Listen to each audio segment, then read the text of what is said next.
शुक्रिया। सेवा संगठन के आप सभी आयोजकों का कि आपने हमें आपसे रूबरू होने का मौका दिया।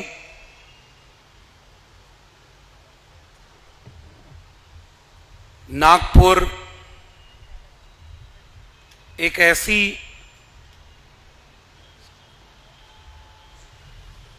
जगह है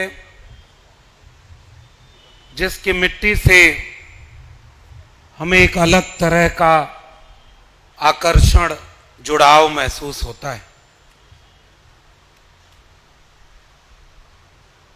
और इस नागपुर में आपने हमारा स्वागत एक विचार पुष्प से किया। मेरे लिए ये बिल्कुल नए तरह का स्वागत लगा कि एक पुष्प एक विचार। आप सब आयोजकों का इसके लिए बहुत शुक्रिया। मुझे हमेशा वो कार्यक्रम ज्यादा बेहतर लगता है जिसमें फूलों पर पैसा कम खर्च करके किसी किताब या कलम पर पैसा खर्च किया जाए। और आज ऐसा ही लगा कि the problem of the rupees ये पुस्तक भेंट की गई। इसके लिए भी मैं आयोजकों का आभार व्यक्त करता हूं, क्योंकि फूल सुबह तोड़े जाएं तो शाम तक मुरझा जाते हैं। किताबों में लिखे विचार पीढ़ी दर पीढ़ी हरे रहते हैं और दिशाएं देते रहते हैं। बहुत शुक्रिया आप सबका। बाबा साहब डॉक्टर अंबेडकर की 132वीं जयंती पर आयोजित ये स्टेट बैंक कर्मचारी संघ के इस कार्यक्रम में आए हुए आप सभी सम्मानित लोगों को मेरा क्रांतिकारी जय भीम, जय मंडल, जय संविधान है, इंकलाब जिंदाबाद है। दुनिया में 3 किस्म के इंसान पाए जाते हैं। एक वो जो इतिहास लिखते हैं। हम जिनकी जयंती मना रहे हैं वो उन लोगों में से, उन चुनिंदा लोगों में से एक हैं जिन्होंने इतिहास लिखा है। हम उन्हें याद कर रहे हैं। दूसरे किस्म के वो लोग होते हैं जो इतिहास पढ़ते हैं। बाबा साहब ने इतिहास लिखा, वो उस पहली कैटेगरी, पहले किस्म के तमाम लोगों में शुमार हैं। हम जैसे लोग कोशिश करते हैं कि इतिहास को पढ़ें। और एक तीसरे किस्म के इंसान होते हैं जो न इतिहास लिख पाते हैं न इतिहास पढ़ पाते हैं। इसलिए वो जब सत्ता में आते हैं तो इतिहास के सिलेबस बदलने को ही इतिहास लिखना समझ लेते हैं। हम ऐसे वक्त में ऐसे लोगों के शासनकाल में यहां इकट्ठा हुए हैं जिन्हें यह गुमान है कि वो सत्ता पर काबिज होकर के इतिहास की किताबें, सिलेबस बदल करके कुछ नया इतिहास लिख जाएंगे।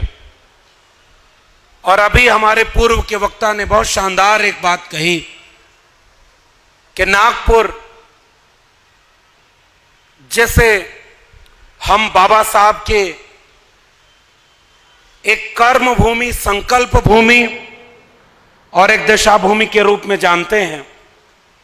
पिछले साल मैं उसे दीक्षा भूमि के जलसे में शामिल था। मुझे उस मिट्टी से एक ऊर्जा महसूस हुई कि वो हिम्मत कितनी बड़ी रही होगी कि जो धर्म इंसान को इंसान से बांटता हो जो धर्म इंसान को जातियों में बांटकर किसी को ज्यादा सम्मान और किसी को अपमान देता हो।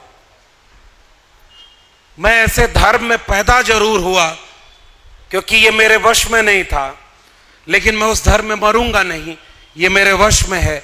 और एक क्रांति का आगाज उन्होंने उस समय धर्म परिवर्तन करके किया था और बुद्धिज्म के रूप में एक ऐसे धर्म को कबूल करने की बात कही जिसने इंसान को इंसान से जोड़कर बराबरी का पाठ दुनिया को पढ़ाया था।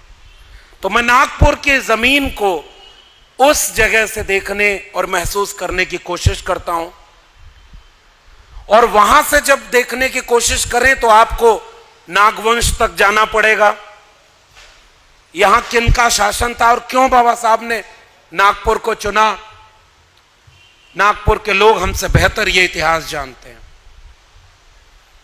और उससे पीछे अगर जाएंगे तो ये पूरा महाराष्ट्र का एक आंदोलन, और उसमें से हमारे पुरखों में एक महात्मा ज्योतिराव गोविंदराव फूले, और उसके बाद छत्रपति शाहू जी महाराज, इन लोगों ने जो क्रांति का एक बीज बोया। छत्रपति शाहू जी महाराज, महात्मा फूले और डॉक्टर अंबेडकर के बीच की कड़ी।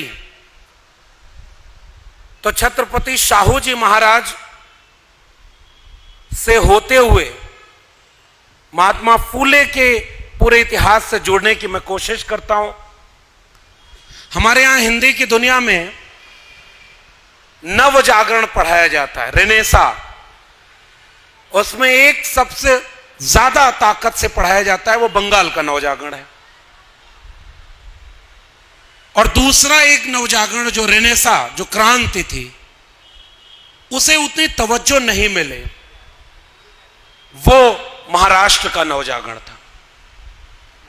ज्ञानदेव, नामदेव, तुकाराम से होते हुए शाहू जी और फूले साहब तक एक ऐसा इतिहास मिलता है जब छत्रपति शिवाजी के बारे में महात्मा फूले शिवाजी का पवाड़ा लिखते हैं।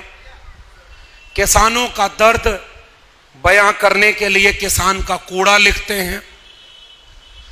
पहली ट्रेड यूनियन मिल कर्मचारियों के श्रमिक संघ बनाते हैं छत्रपति महात्मा फूले।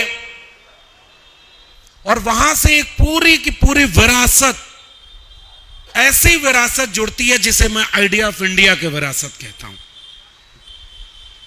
तो मेरे लिए नागपुर एक ऐसे इतिहास और एक ऐसे विरासत से जुड़ना है कि यहां खड़े होकर ऐसा महसूस होता है कि हम डाली में लगे कुछ कमजोर पड़ते जा रहे पत्ते अपनी जड़ों से जुड़कर ताकत और हिम्मत महसूस कर लौटते हैं कि हमारी जड़ें बहुत गहरी।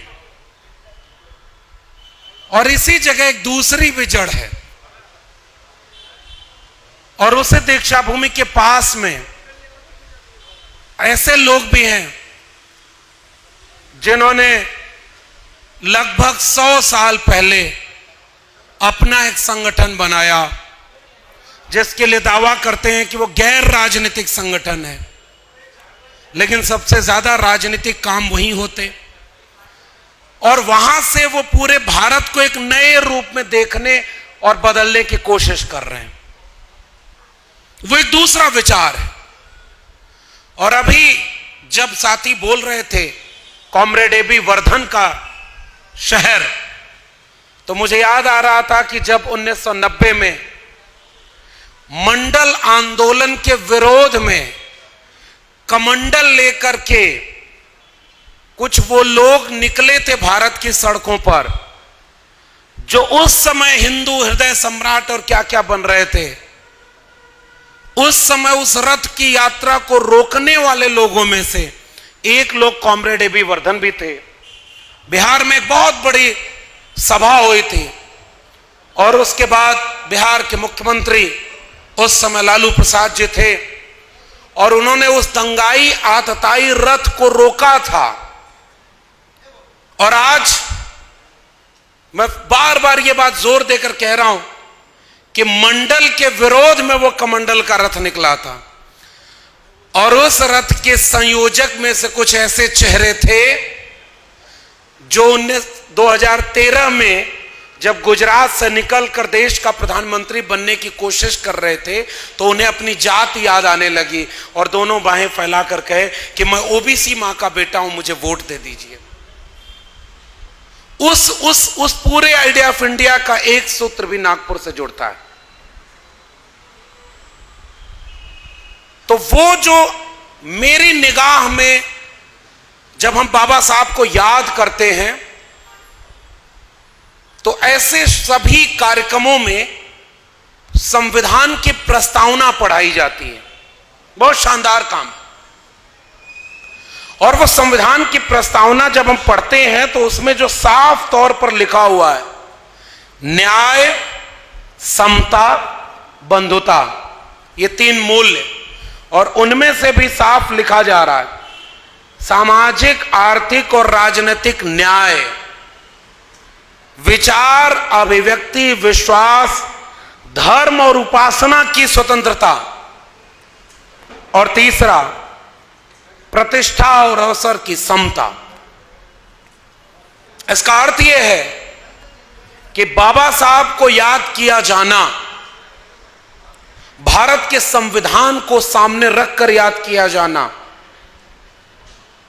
हमारे लोगों से एक वादा करना है कि हम लाख विपत्ति की मुश्किल की घड़ी आए, हमें उस कारवां को रुकने नहीं देना है जिसे फूले, अंबेडकर, पेरियार ने बहुत मुश्किल से यहां तक पहुंचाया था और आज कुछ लोग उसे वापस ले जाने की कोशिश कर रहे हैं। वो प्रस्तावना मेरे लिए केवल एक किताब का पन्ना नहीं है, वो आइडिया ऑफ इंडिया है, एक ऐसा आइडिया ऑफ इंडिया जिसमें सबको बराबरी का हक मिले। अभी विचार पुष्प के जरिए एक वाक्य बोला गया जो मेरे प्रिय वाक्यों में से एक है, जैसे पोडियम के सामने भी लिखा हुआ है, और इसी बात को बाबा साहब ने जाने कितनी बार, जाने कितने तरीके से कहा कि अगर मेरे हित और देश के हित में चुनना होगा तो मैं देश का हित सबसे पहले चुनूंगा, और अगर मेरे समाज के हित और देश के हित में टकराहट होगी तो मैं अपने समाज के हित को वरीयता दूंगा। यह है बाबा साहब की संकल्पना। और इसलिए हम कह रहे हैं कि राष्ट्र का अर्थ केवल भौगोलिक नक्शे पर खींच दी गई लकीरों के बीच का भूगोल नहीं है, राष्ट्र वहां के लोगों से बनता है। और इसलिए बाबा साहब ने कहा कि हम सबसे पहले और आखिर में भारतीय हैं, क्योंकि हम इस भारत को सबका भारत बनाना चाहते हैं। और इसलिए बाबा साहब ने यह बात कही, और यह मेरा बहुत प्रिय वाक्य जो अभी बोला गया कि अगर मरने के बाद जीना चाहते हो तो लिखने लायक कुछ पढ़ लो या पढ़ने लायक कुछ लिख जाओ, कर जाओ। मैं ये बात बहुत शिद्दत से याद करते हुए, बाबा साहब को याद करते हुए, बाबा साहब ने अपने 3 गुरु माने थे। और यहां से देखिए आइडिया ऑफ इंडिया के सिंबल्स क्या क्या हैं। हम भारतीय लोग जिस चीज को सबसे ज्यादा जीते हैं उसी को मानने से गुरेज करते हैं।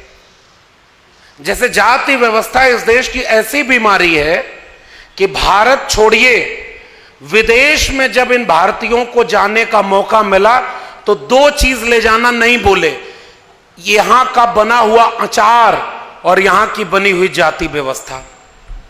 और आप खबरों को पढ़ें, विदेश के कई देश अब अपने यहां जाति व्यवस्था के खात्मे के लिए कानून बना रहे हैं कि अगर आप यहां हमारे देश में आकर जातिवाद करेंगे तो आपको सजा मिलेगी।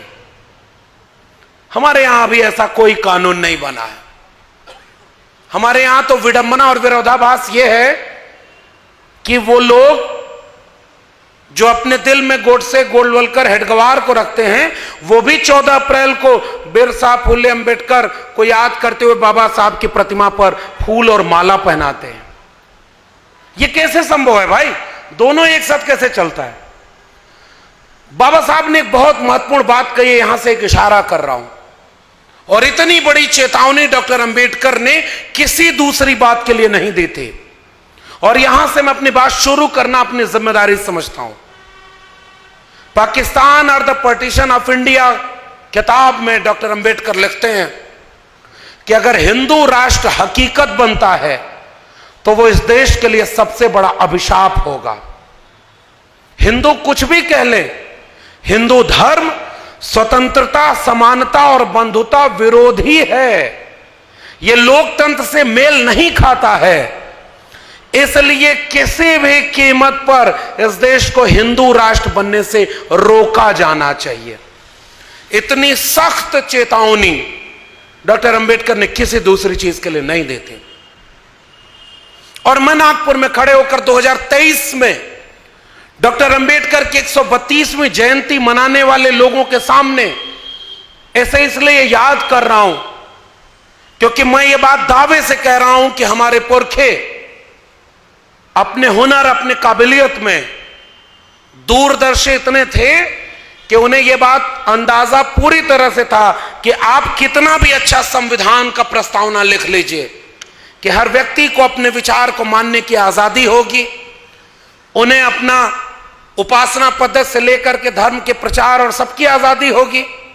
लेकिन फिर भी डॉक्टर अंबेडकर को यह पूरा अंदेशा था कि एक वक्त ऐसा आएगा जब ये लोग, कुछ लोग संविधान को खत्म करके इस देश को हिंदू राष्ट्र बनाने की कोशिश करेंगे।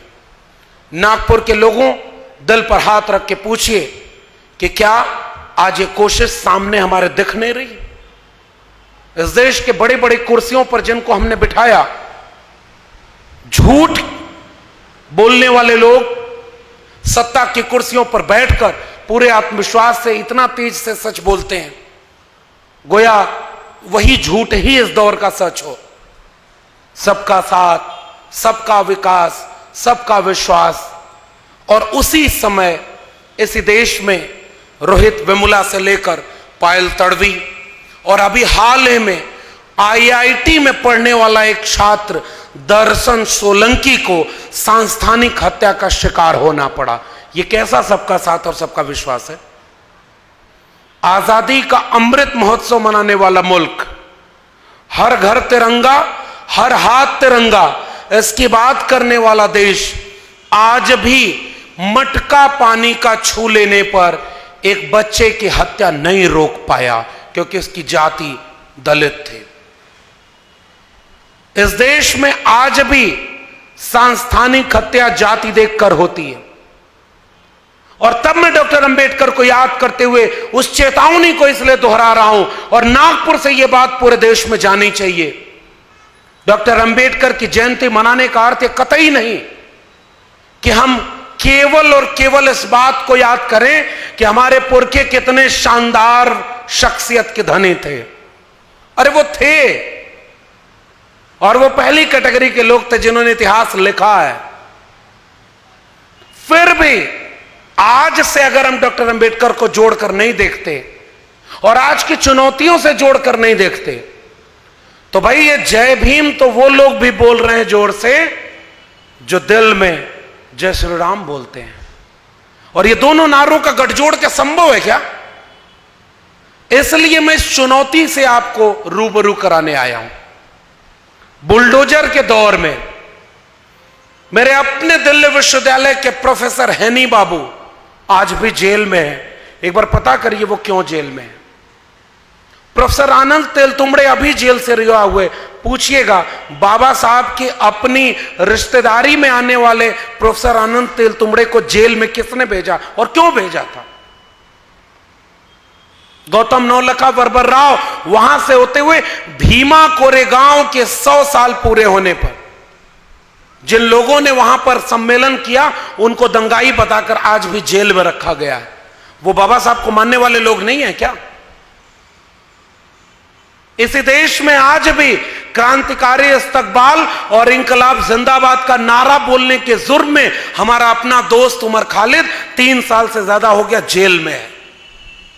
पूरे देश की जेलें आज भी 90% इस मुल्क के SC, ST, OBC और माइनॉरिटी के लोगों से भरी हुई हैं, जिनमें 75% लोग तो अंडर ट्रायल है। फिर किस बात की डेमोक्रेसी है? क्या इसी भारत का सपना डॉक्टर अंबेडकर ने देखा था? और अगर हम इन सवालों पर बात नहीं कर रहे तो मुझे लगता है कि यह जयंती मनाना अधूरी है। क्योंकि उसके बाद सबसे महत्वपूर्ण बात, जयंतियां तो उन लोगों की मनती रहेंगी। भाई मैं तो एक बात बहुत शिद्दत से याद करता हूं, मेरा घर उत्तर प्रदेश के पूर्वांचल में है। दिल्ली इलाहाबाद विश्वविद्यालय और दिल्ली विश्वविद्यालय में पढ़ाई की और पूरे देश में घूम घूम करके बिरसा, फूले, अंबेडकर, पेरियार, भगत सिंह की बात करता हूं, आइडिया ऑफ इंडिया की बात करता हूं, तब मुझे महसूस होता है कि एक ऐसे ही भारत की कल्पना डॉक्टर भीमराव अंबेडकर ने देखी थी, जिसमें हम सब मिलकर के एक विचार पर एक इंडिया बनाने का ख्वाब देखेंगे। और यह है आइडिया ऑफ इंडिया मेरे लिए। और इसलिए मैं कह रहा हूं, हम उन्हें याद करेंगे, मगर वैसे नहीं याद करेंगे जैसे आजादी के बाद लोगों ने डॉक्टर अंबेडकर को याद किया। पहली कोशिश डॉक्टर अंबेडकर को मिटा दिया जाए, और यह भी कड़वी बात है। 1980 तक इस देश में डॉक्टर अंबेडकर का कंप्लीट रिटन वर्क पब्लिश नहीं हुआ था। एहसान फरामोशी सबसे बड़ा जुर्म माना जाता है, और यह केवल उन्होंने नहीं किया। भाई यहां पर जब महात्मा फूले स्कूल खोलने के लिए घर से निकाले जाते हैं तो महात्मा फूले के खिलाफ कौन लोग खड़े थे कि ये आपका बेटा, गोविंदराव को भड़का रहे कि आपका बेटा धर्म के खिलाफ काम कर रहा है। ये कौन सा धर्म था जो शूद्र बच्चों और महिलाओं को शिक्षा देने से अपवित्र हो जाता था? और कौन लोग थे जिन्होंने महात्मा ज्योतिबा फूले और सावित्रीबाई फूले पर पत्थर फेंके जब वो स्कूल पढ़ाने जाया करती थी? और नई पीढ़ी को ये इतिहास, देखिए माफी के साथ कह रहा हूं, नई पीढ़ी के लोगों को ये इतिहास सब भुला दिया जा रहा है। अब उनसे ये कहा जा रहा है कि भाई तुम्हारा धर्म खतरे में, तुम्हारा मंदिर मस्जिद खतरे में, उसके लिए लड़ाई लड़ने चलो। और इसलिए इस इतिहास को बार बार याद किए जाने की जरूरत है। ये महाराष्ट्र की जमीन अगर छत्रपति शिवाजी महाराज की जमीन है तो उस इतिहास को भी इस मुल्क को बार बार पढ़ाने की जरूरत है कि इनका राज तिलक करने से क्यों मना किया गया था। किसने कहा था कि ये गैर ब्राह्मण है इसलिए इनका राज तिलक नहीं होने देंगे? और आज वही लोग भगवा लिबास में लपेटकर अपना आइकॉन मानते हैं, वो भगवा जो महात्मा बुद्ध के चीवर का रंग था। और आज उससे इस देश की बहुत बड़ी आबादी को डर लगता है। आपका इतिहास बदला जा रहा है और दो काम किया जा रहा है। आपके बच्चों को आपका इतिहास जानने से रोका जा रहा है और दूसरा आपका इतिहास बदला जा रहा है। और यह बात हमारी जिम्मेदारी है कि हम लोगों को बताएं कि सावित्रीबाई फूले पर पत्थर और गोबर फेंकने वाले वही लोग थे जो आज गाय, गोबर, गौमूत्र में विज्ञान ढूंढते हैं। इसलिए हमें यह बात साफ साफ करनी होगी। और जिन लोगों ने शिक्षा देने के नाम पर जलील किया हमारे पुरखों को, बड़े बड़े पोस्टर लगाए गए इसी जगह पर, फिर भी वो कारवां रुका नहीं। छत्रपति शिवाजी महाराज और शिवाजी का पवाड़ा एक पुस्तक, और एक और पुस्तक आपको पढ़नी चाहिए, शिवाजी कौन थे। उस पुस्तक को पढ़िए और घर घर पहुंचाइए कि शिवाजी का सबसे ज्यादा अपमान इस समय कौन कर रहा है। और तब मैं आपसे कह रहा हूं कि इस महाराष्ट्र की एक और इतिहास को इस मुल्क को बताना चाहिए कि गले में मटका और पीठ पर झाड़ू अगर किसी जगह के लोगों का इतिहास से जुड़ा है तो वो भी इसी महाराष्ट्र का इतिहास था। उस इतिहास को बदलने के लिए दीक्षा भूमि आज भी हिम्मत के साथ खड़ी है कि हमने वो इतिहास बदला है और आज सबको बराबरी का इतिहास में खड़ा कर दिया। और अगर हम अपने बच्चों को इतिहास का बोध नहीं करा पाए तो इतिहास बदलने वाले आपके बच्चों को कह रहे हैं, गर्व से कहो तुम फला धर्म के हो जो खतरे में है। इसलिए हमें पुरखों को याद करने का मकसद यह है कि उन्होंने वो कौन सी लड़ाइयां लड़ी थी जिनकी वजह से आप हम जैसे लोग यहां पर हिम्मत से खड़े हो सकते हैं। डॉक्टर अंबेडकर ने वो लड़ाई लड़ी थी। आज इस देश में प्रधानमंत्री अपने आप अपनी जाति बताते हैं, राष्ट्रपति बनाया जाता है तो प्रेस कॉन्फ्रेंस करके उनकी जाति बताई जाती है, कैबिनेट मंत्री बनाए जाते हैं तो उनको बड़ी बड़ी होर्डिंग लगाकर बताया जाता है कि हमने इतने दलित और इतने पिछड़े कैबिनेट मंत्री बना दिए। और ये काम वो लोग कर रहे हैं जो जाति को नहीं मानते। यही नागपुर के लोग कहते हैं हम तो सामाजिक समरसता की बात करते हैं, हम सामाजिक न्याय की बात करते हैं। सामाजिक समरसता का अर्थ यह है कि जातियां बनी रहें, बस हम सारे लोग मिलकर के साथ रहें, लेकिन आप अपनी जाति बनाए रखिए और वो अपनी जाति बनाए रखे, ताकि जब इंटरव्यू लेने कोई व्यक्ति बैठे तो सामने वाले की जाति देख करके उसका नंबर काट दे। ये नए द्रोणाचारी पैदा हो जाते हैं। और जाति बनी रहेगी तो जाति के नाम पर भेदभाव बना रहेगा, लेकिन जाति बनी रहे और सब लोग एक साथ रहें, यह है आरएसएस का सामाजिक समरसता का सिद्धांत। और जाति खत्म हो ताकि इंसान इंसान बराबर हो, यह है फूले अंबेडकर और पेरियार का सिद्धांत। इसलिए हम सामाजिक न्याय की बात करते हैं। और ऐसे वक्त में हम सामाजिक न्याय की बात कर रहे हैं कि इस समय सबसे ज्यादा जातिवाद कर कौन रहा है और कैसे उनके सपनों का भारत बनने से रोका जा रहा है। लेकिन हम उन्हें याद करेंगे तो दोनों अर्थों में याद करेंगे। कबीर साहब का एक दोहा है जो मुझे बहुत प्रिय है। मैं देखिए हिंदी साहित्य का विद्यार्थी हूं, हालांकि अभी ठेके पर प्रोफेसर हूं और एसबीआई के कार्यक्रम में आया हूं। बैंक एक समय था जब इस मुल्क में बैंकों का राष्ट्रीयकरण करना गर्व की बात होती थी। आज बैंकों का निजीकरण कर देना गर्व की बात हो रही है। पूरे देश में चीजों को बेचा जा रहा है। भाई हो सकता है कि एसबीआई का नंबर थोड़ा बाद में आएगा, लेकिन नंबर तो सबका आएगा।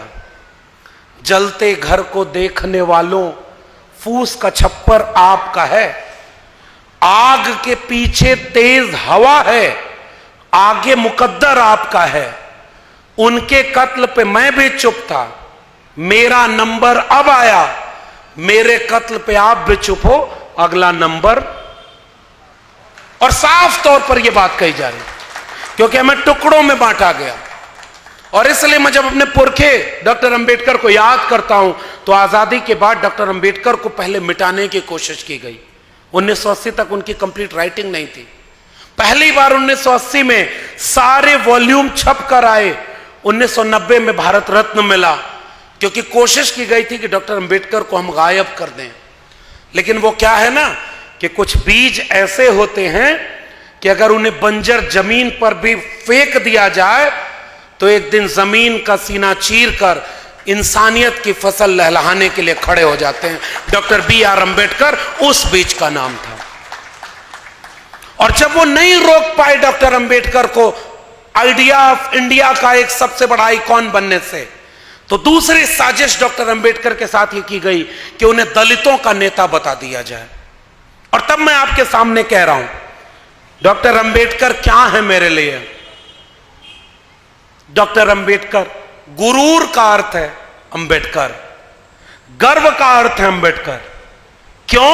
क्योंकि तर्क, विवेक और वैज्ञानिकता का नाम है अंबेडकर। इंसान को इंसान से मिलाने वाले दर्शन का शिल्पकार है अंबेडकर।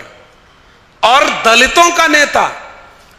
ट्रेड यूनियन बनाने का काम जब हुआ तो मजदूरों के लिए, नौकरी पेशा लोगों के लिए वेतन भत्ता, पे ग्रेड, ग्रेजुएटी देने वाले एक इकोनॉमिस्ट का नाम है doctor Ambedkar. The problem of Indian rupee से लेकर के तमाम अपने रिसर्च के ऐसे पेपर रखे गए जिस पर रिजर्व बैंक ऑफ इंडिया का स्थापना हुई। इसलिए एक इकोनॉमिस्ट का नाम मेरे लिए है डॉक्टर अंबेडकर। महिलाओं के child care leave, maternity leave, काम के घंटे निर्धारित करना, श्रम का उचित मूल्य देना और महिलाओं को इस बात के लिए कहना कि मैं किसी भी मुल्क की तरक्की वहां की महिलाओं की तरक्की से नापता हूं। इसलिए एक फेमिनिस्ट मूवमेंट करने वाले आइकॉन का नाम है डॉक्टर अंबेडकर।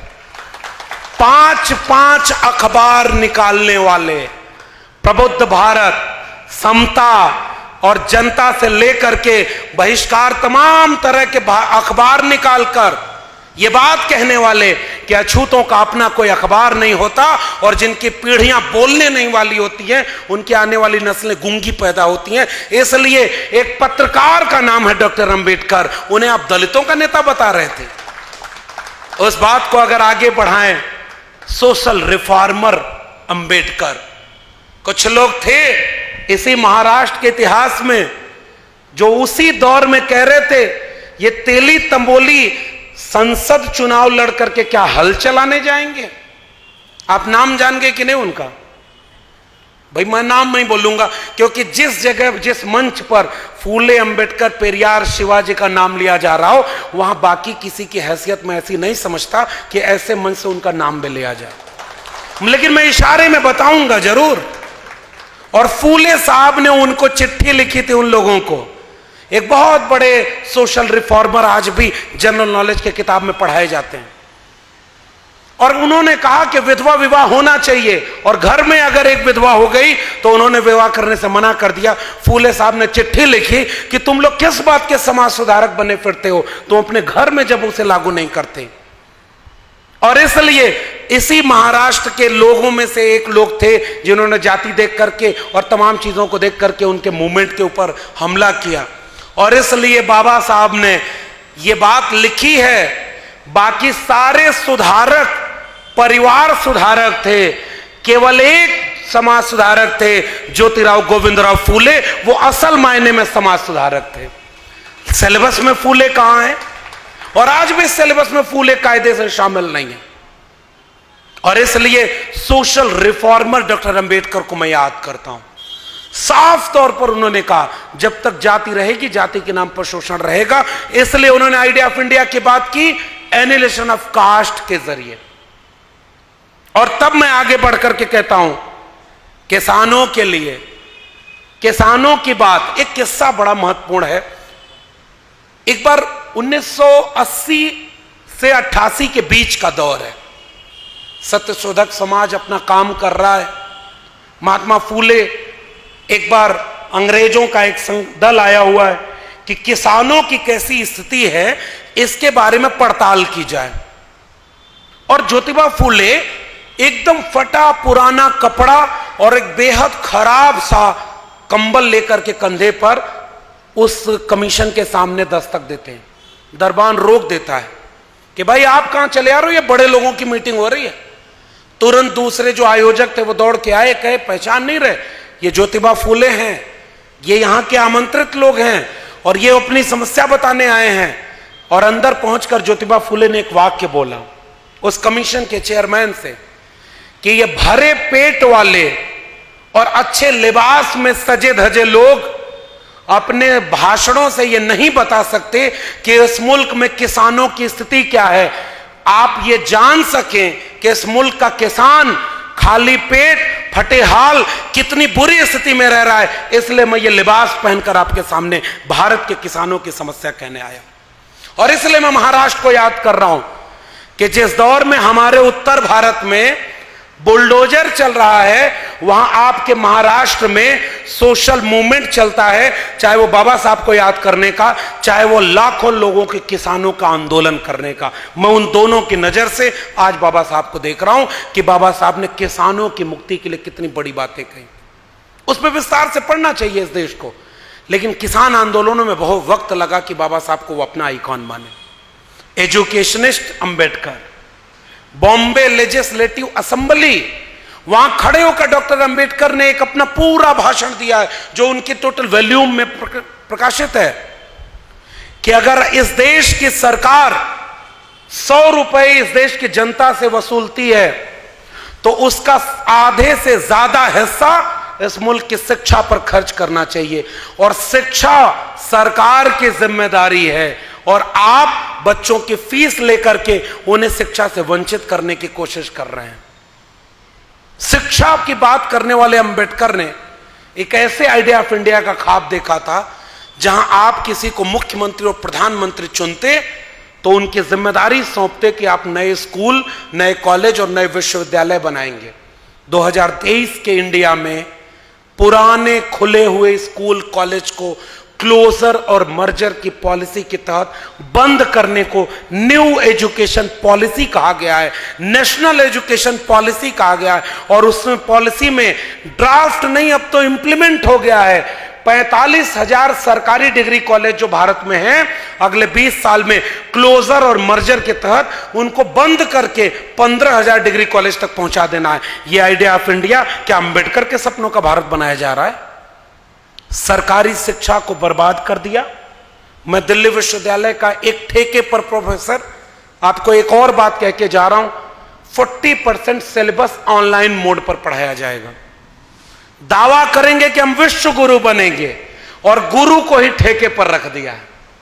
मैंने एक किताब लिखी है, सही वक्त आने पर उसे प्रकाशित करूंगा, और उसका नाम ही है ठेके पर प्रोफेसर। जो लोग चुन करके 5 साल के लिए एक किराए की कुर्सी पर बैठ रहे हैं, वो ऐसी पॉलिसी बना रहे हैं कि आपके बच्चों का भविष्य हमेशा के लिए खत्म हो जाए। अगर हम ये बात नहीं कर रहे तो हम अंबेडकर के सपनों के भारत में कोई योगदान नहीं दे रहे। और इसलिए मैं कह रहा हूं कि न्यू एजुकेशन पॉलिसी इस देश में सरकारी शिक्षा को पूरी तरह बर्बाद कर चुकी है। और वो एजुकेशनिस्ट अंबेडकर के सपनों का भारत तो कतई नहीं। और इसलिए मैं अंबेडकर के सपनों के भारत को याद करते हुए साफ तौर पर कह रहा हूं, डॉक्टर अंबेडकर ने कहा था, बैंक, और बैंक वाले लोग इस बात को जानते होंगे, शिक्षा, बैंक, अस्पताल, सरकारी निगम और तमाम बड़े उद्योग राज्य के नियंत्रण में होने चाहिए, सरकारी होने चाहिए। और सरकार की यह जिम्मेदारी है।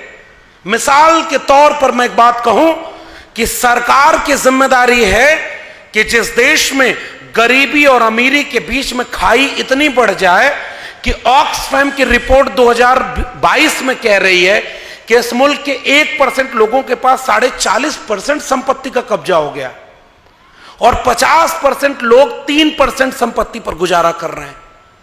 अगर उसको एक्सटेंड कर दीजिए इस डेटा को, तो 100 लोगों में से 10 लोग हैं जो 90 रुपया कब्जा कर चुके हैं और 90 लोग हैं जो 10 रुपए में गुजारा कर रहे हैं। मैं जानना चाहता हूं इस मंच से कि पहचान बताओ कि वो जो एक आदमी 40.5 रुपया कब्जा किया है, उसकी जाति, उसका धर्म, उसकी भाषा क्या है? मैं जानना चाहता हूं कि वो जो 90 लोग 10 रुपए पर गुजारा करने के लिए मजबूर कर दिए गए हैं, उनकी जाति, धर्म, भाषा क्या है? कहीं ऐसा तो नहीं कि हजारों साल से जो वंचित थे उन्हीं को आज भी आपने इस देश में इतना कमजोर बना दिया कि वो केवल अपने जिंदा रहने को ही अपने नागरिक होने का धर्म समझे? कहां गया वो अंबेडकर के सपनों का भारत जिसमें एजुकेशन स्टेट की जिम्मेदारी थी और स्टेट एजुकेशन को बेच चुका है? खत्म हो जाएंगे 5-10 साल में डीयू, जेएनयू, जामिया, और वहां पर कोई Ashoka, Galgotia, lovely professional university होगी जिसमें लाखों रुपए में डिग्रियां बेची जाएंगी और डिग्रियों पर व्यापार करना मुनाफा का उनका धंधा बन जाएगा। यह आइडिया ऑफ इंडिया क्या अंबेडकर के सपनों का भारत है? आपकी जेब में पैसा है तो आपके बच्चों को अच्छी शिक्षा मिलेगी, आपकी जेब में पैसा नहीं है तो आपके बच्चे नहीं पढ़ेंगे। और फिर से मैं कह रहा हूं, फूले साहब से लेकर डॉक्टर अंबेडकर का बॉम्बे लेजिस्लेटिव असेंबली का वो भाषण जरूर पढ़ना चाहिए जिसमें डॉक्टर अंबेडकर कह रहे हैं, अगर आपने इस मुल्क को शिक्षित नहीं किया तो यह सामाजिक और आर्थिक गैर बराबरी कभी दूर नहीं होगी। और आपने शिक्षा बेच दी। बैंकों के लिए नेशनलाइजेशन की पॉलिसी डॉक्टर अंबेडकर की पॉलिसी है और वो कह रहे हैं कि बैंक बेच दें। एक बात, पुराने लोग बैठे, हम लोग की पीढ़ी में अब एक बात आती है कि ये आखिरी टाइपराइटर अब बना है, अब इसके बाद टाइपराइटर बनाने की कंपनी बंद हो गई। ये आखिरी पोस्ट ऑफिस है जिसमें अब इसके बाद कोई पोस्ट ऑफिस नहीं बचेगी। कुछ दिन बाद ऐसा आएगा जब कहा जाएगा कि ये आखिरी सरकारी रेल है, क्योंकि बाकी रेल अपने दोस्त को बेची जा चुकी है। उसके बाद आएगा, हो सकता है एसबीआई वाले लोगों आपका नंबर आखिरी में आए कि ये आखिरी सरकारी बैंक है, अब इसके बाद कोई सरकारी बैंक नहीं बचेगा। हम कहीं ये ना हो जाएं कि हम कहें कि ये आखिरी सरकारी कर्मचारी हैं, अब इसके बाद बाकी सब कोई प्राइवेट हाथों में चले गए। सौगंध मुझे इस मिट्टी की, मैं देश नहीं बिकने दूंगा। दोनों बाहें फैलाकर नारा लगाया गया। वो बेच रहे हैं भारत को, मैं चैन से कैसे सो जाऊं। सौगंध मुझे इस मिट्टी की, मैं देश नहीं बिकने दूंगा। 2 करोड़ रोजगार, 15 लाख रुपया, अच्छे दिन, स्मार्ट सिटी, स्मार्ट गांव, खूब नारा लगाया गया था ना। अगर अच्छी बुलेट ट्रेन अगर चल रही होती तो आपके कार्यक्रम के बाद मैं बुलेट ट्रेन पे बैठता और रात तक दिल्ली पहुंच जाता। अगले दिन छुट्टी नहीं लेनी पड़ती, मैं अपने विद्यालय में पढ़ा रहा होता। मगर मैं आते समय एक बुलेट ट्रेन देखा। वो बुलेट ट्रेन इस मुल्क के गांव गांव से चली। उसमें 2 करोड़ रुपए भी थे, रोजगार थे, 15 लाख का काला धन था, नोटबंदी के जो फायदे गिनाए गए थे उसकी फाइल रखी हुई थी, उसके बाद जीएसटी और आधार जो लागू किया उसका फाइल रखी हुई थी। अच्छे दिन थे, स्मार्ट सिटी, स्मार्ट गांव थे। और वो बुलेट ट्रेन आते आते नागपुर के किसी मुख्यालय में गुम हो गई। मैं उसे खोज रहा हूं कि वो बुलेट ट्रेन कहां चली गई। अगर वो बुलेट ट्रेन गायब हो गई तो मैं कह रहा हूं कि आपके साथ धोखा हो रहा है और नाम लिया जा रहा है कि अगर बाबा साहब डॉक्टर अंबेडकर ना होते तो मैं इस देश का प्रधानमंत्री कभी नहीं बन पाता। एक चाय वाला इस देश का प्रधानमंत्री इसलिए बन गया क्योंकि इस देश में बाबा साहब का संविधान था। और जब वो चाय वाला भारत का प्रधानमंत्री बन गया तो उसने उस संविधान की इतनी धज्जी उड़ा दी है कि अगली बार कोई चाय वाला अपने बच्चे को शिक्षा नहीं दिला सकता। ये संविधान पर हमला है, बाबा साहब के साथ सबसे बड़ा अपमान है। डॉक्टर अंबेडकर दलितों के नेता नहीं थे। मैंने 5-7 ऐसे संदर्भ बिंदु बताए, उन सब में डॉक्टर अंबेडकर एक आइकॉन बन के खड़े थे। जैसे मिसाल के तौर पर ओबीसी कम्युनिटी को यह कहा जाता है कि वो डॉक्टर अंबेडकर तो उनके लिए क्या किए, डॉक्टर अंबेडकर ने उनके लिए कुछ नहीं किया। मैंने सोचा कि यह बात बताएं। डॉक्टर अंबेडकर ने अपने जीवन में 3 गुरु चुने थे, सीधे गुरु नहीं, वैचारिक गुरु। पहले गुरु तथागत बुद्ध इस मुल्क और ही नहीं इस दुनिया को प्रज्ञाशील, करुणा, सत्य और अहिंसा का, मोहब्बत और प्रेम का पाठ पढ़ाने वाली सबसे पहली मशाल अगर इंसानियत की कोई है तो वो तथागत बुद्ध हैं, जिन्हें डॉक्टर अंबेडकर ने अपना पहला गुरु माना था। और वही वाले बुद्ध इस देश के प्रधानमंत्री जब अमेरिका में जाते हैं तो कहते हैं कि हम युद्ध के नहीं बुद्ध के देश से आए हुए हैं, और जब भारत लौटते हैं तो बुद्ध के खिलाफ युद्ध छेड़े रहते हैं। वही वाले बुद्ध की मैं बात कर रहा हूं। और बुद्ध शेड्यूल कास्ट से नहीं आते थे। डॉक्टर अंबेडकर ने अपना पहला गुरु माना था। और दूसरा गुरु डॉक्टर अंबेडकर ने माना कबीर साहब को। काकर पाथर जोर के मस्जिद लई चुनाए, ताचड़ मुल्ला बाग दे क्या बहरा हुआ खुदाए। पाथर पूजे हर मिलें तो मैं पूजू पहाड़, ताते ये चाकी भली पीस खाए संसार।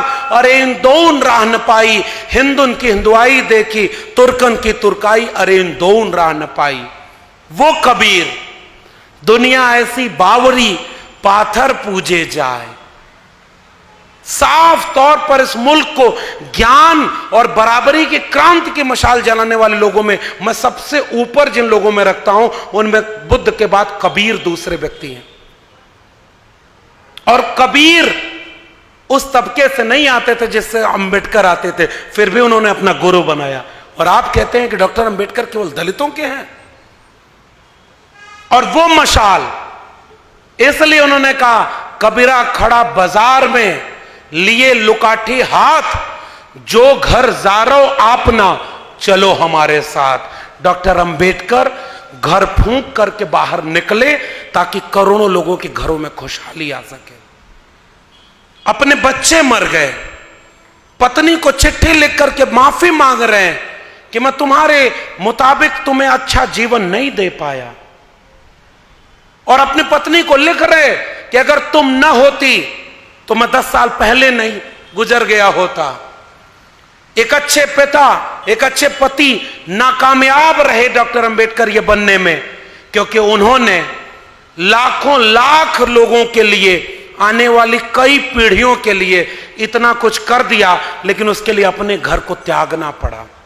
और इसलिए मुझे कबीर याद आ रहे हैं, जो घर जा रो अपना चलो हमारे साथ। और आज डॉक्टर अंबेडकर को याद करने वाले लोग, संविधान से जिन्हें नौकरी मिले, आरक्षण से जो नौकरी पाए, वही लोग अपनी नौकरी बचाने के लिए जालिम तानाशाहों के सामने चुपचाप बैठे हैं और संविधान की हत्या होते देख रहे हैं।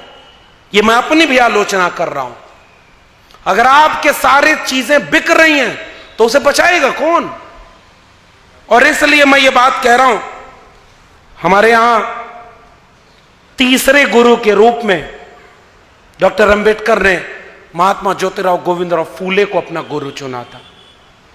वही फूले जिन्होंने मोहब्बत और प्रेम के नाम पर सत्य शोधक समाज चलाया था, और उसके भी इतने साल हो गए। मैं आज अपने पुरखे डॉक्टर अंबेडकर को याद करते हुए एक बात आपसे कहना चाहता हूं कि जुल्म और तमाम चीजें एक साथ बढ़ती जा रही हैं।